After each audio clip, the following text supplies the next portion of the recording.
არც თუ დიდი ხნის წინ სიამის ტყუპებს ცხოვრებაში არც თუ დიდი არჩევანი ჰქონდათ. გამოკეტილი ცხოვრება ან სხვადასხვა შოუებში საკუთარი ტრაგედიით პუბლიკის გართობა. ახლა ბევრი რამ შესწავლილია. მედიცინა წინ არის წასული და სიამის ტყუპების განცალკევება შესაძლებელია. კონკრეტულ შემთხვევებში რა თქმა უნდა. და იმ შემთხვევებში, როდესაც ასეთი ოპერაციების გაკეთება ვერ ხერხდება, საზოგადოება მათ ნორმალური ცხოვრების საშუალებას აძლევს. დები კრივოშლიაპოვების საბჭოთა კავშირში დაიბადნენ და სასირკო შოუებში ვერ გამოვიდოდნენ. ისინი დაიბადნენ იმ ქვეყანაში და იმ დროს, როცა მშვიდი და ღირსეული ცხოვრების უფლებას მათ არავინ მისცემდა. მაშა და დაშა კრივოშლიაპოვები მოსკოვში დაიბადნენ 1950 წელს. ის რომ ფეხმძიმობა არანორმალურად მიმდინარეობდა, დედას ვერ ეცოდინებოდა. იმ დროს ეკოსკოპიის აპარატი ჯერ კიდევ არ არსებობდა. ავადმყოფობას, რომლითაც ტყუპები დაიბადნენ, იშიოპაგია ჰქვია. ეს ნიშნავს, რომ სიამის ტყუპებს სხეულის ქვედა ნაწილი ჰქონდათ შეზრდილი. ეკატერინა კრივოშლიაპოვამ ბავშვების გაჩენა ჩვეულებრივი გზით ვერ შეძლო და მას საკეისრო კვეთა გაუკეთეს. ექიმებმა, როდესაც დაინახეს როგორები იყვნენ ტყუპები, გადაწყვიტეს დედისთვის არაფერი ეთქვათ, ნარკოზიდან გამოსვლის მერე. ბოლოს გადაწყდა ქალი მოეტყუებინათ, რომ ტყუპები თითქოს დაბადებისთანავე პნევმონიით დაიხუპნენ. მაშას და დაშას 2 თავი, 4 ხელი და 3 ფეხი ჰქონდათ. ამ 3 ფეხიდან ერთი უკან ჰქონდათ, ზურგის პერპენდიკულარულად. გარკვეული დროის განმავლობაში ლეგენდა ბავშვების დაღუპვის შესახებ ძალაში იყო, თუმცა რაღაც დაუდგენელი მიზეზით დედას მოგვიანებით ბავშვები ანახეს. ეკატერინას ისტერიკა დაეწყო, მერე მძიმე დეპრესიაში ჩავარდა და ფსიქიკური პრობლემები შეექმნა. უცნაური ბავშვების დედა ფსიქიატრიულ კლინიკაში აღმოჩნდა. ბავშვების ბედის განკარგვა კი მამას მოუხდა. მიხაილ კრივოშლიაპოვმა ექიმთა ზეწოლით ხელი მოაწერა საბუთებს, რომლითაც ახალშობილებზე მზრუნველობას მთლიანად სახელმწიფოს გადასცემდა. პრინციპში ზეწოლა არც იყო საჭირო, რადგან სიამის ტყუპების მამა ლავრენტი ბერიას მძღოლი იყო და სახელმწიფოსადმი უსიტყვო მორჩილება არ ესწავლებოდა. ამის მერე გოგონებს გაუკეთეს ახალი დაბადების მოწმობები, რომელშიც მათი ნამდვილი გვარი, მაგრამ შეცვლილი მამის სახელი იყო მითითებული. მომდევნო 40 წელიწადი მაშა და დაშა საავადმყოფოების, ინტერნატების, ინვალიდთა სახლების პაციენტები იყვნენ. ცხოვრების პირველი 7 წელი გოგონებისთვის ყველაზე მძიმე იყო. ისინი პედიატრიის ინსტიტუტის ფიზიოლოგიის დოქტორის პიოტრ ანოხინის მეურვეობაში აღმოჩნდნენ. წლების მერე მაშა და დაშა საგაზეთო ინტერვიუში გაიხსენებენ საზარელ ექსპერიმენტებს, რომლებსაც მათზე საბჭოთა კლინიკაში ატარებდნენ. როგორც ცდილობდნენ მტკივნეული მეთოდებით მათი ნერვული სისტემის თავისებურებების შესწავლას და სხვადასხვა ფაქტორებზე რეაქციების გამოკვლევას. მაგალითად, ერთ დას ჩხვლეტდნენ ნემსებით და იკვლევდნენ, რაც გრძნობდა ამ დროს მეორე და. ან რიგრიგობით გოგონებს გაყინულ წყალს ასხამდნენ და ასე იკვლევდნენ ტემპერატურის ვარდნაზე რეაქციას. როცა ჩვენ 3 წლის ვიყავით, სპეციალურად დაგვაწვინეს ყინულზე, რომ შეემოწმებინათ ერთნაირად გავხდებოდით ავად თუ არა. დღემდე მზარავს იმ ექსპერიმენტების გახსენება. 7 წლის ასაკში ტანჯვა დროებით შეწყდა. გოგონების საბჭოთა კავშირის სოციალური უზრუნველყოფის სამინისტროს პროტეზირების ცენტრალურ სამეცნიერო კვლევით ინსტიტუტში გადაიყვანეს. იქ გოგონებისადმი დამოკიდებულება უკეთესი იყო. ისინი დაკავებული იყვნენ ფიზკულტურით, სწავლობდნენ წერა-კითხვას და ითვისებდნენ ყავარჯნებით გადაადგილების უნარს. დამოუკიდებლად სიარული არ გამოსდიოდათ, თუმცა ზურგზე ამოსული მესამე ფეხის ამპუტაციის შემდეგ მეტნაკლები წარმატებით ესეც მოახერხეს.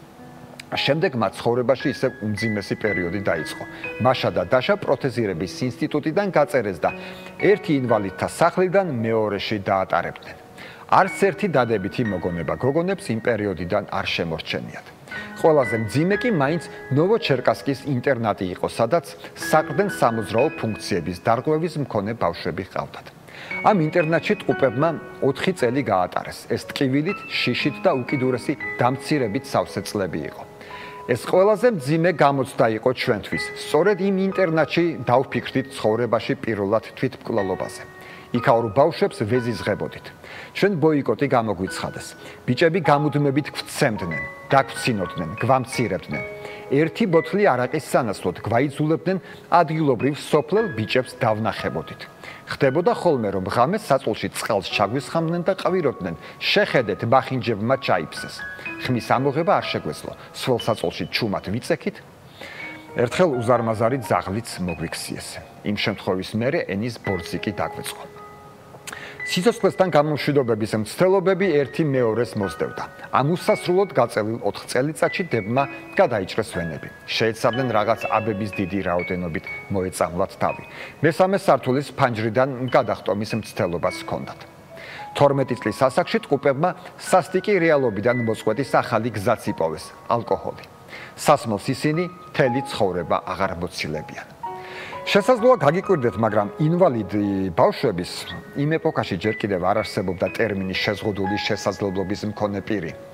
საბჭოთა ინტერნატებში სასმელის შოვნა რთული სულაც არ იყო. სვამდა ყველა. ზოგადად რუსეთში ყველა ყოველთვის სვამდა. გოგონებმაც, რომლებსაც მეგობრები არასდროს ყოლიათ, ეგრეთ წოდებული საბუტილნიკები უცბად იპოვეს. მათ არახს უსხამდნენ და ისინი უარს არასდროს ამბობდნენ. სწორედ ამ დროს იქმნებოდა ილუზია ვითომ და ნორმალურ ადამიანურ ურთიერთობებზე.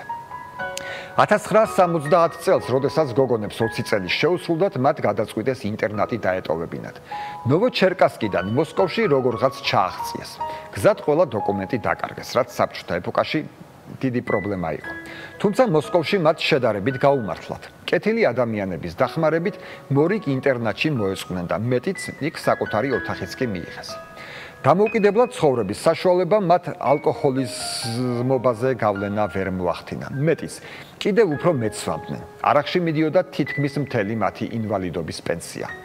ლოთობამ სრულიად კატასტროფული ფორმა მას მერე მიიღო, რაც გოგონებს დედასთან ურთიერთობის მცდელობა ჰქონდათ. ქალის ნომერი ტელეფონების წიგნში მოწებნეს, ყოყმანის მერე დაურეკეს, თუმცა თბილი შეხვედრა ვერ გამოვიდა. ტყუპებმა იგრძნეს, რომ დედას მათი ეშინოდა და პირდაპირ თქვათ იზიზღებოდა კიდეც. დედასთან ამ ვიზიტის მერე დებმა კიდევ უფრო მეტად განაგრძეს ლოთობა.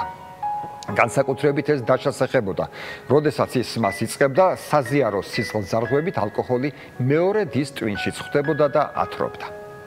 ბუნებრივია ლოთობამ თავისი შედეგი მოიტანა. დებს ღვიძლის ციროზი დაუდგინეს.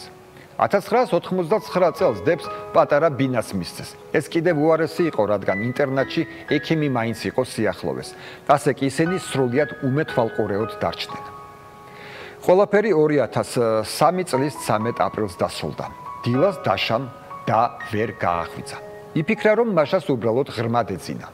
გამოიძახა სასწრაფოც. ექიმებმა დაადასტურეს, რომ ქალი მკვდარი იყო.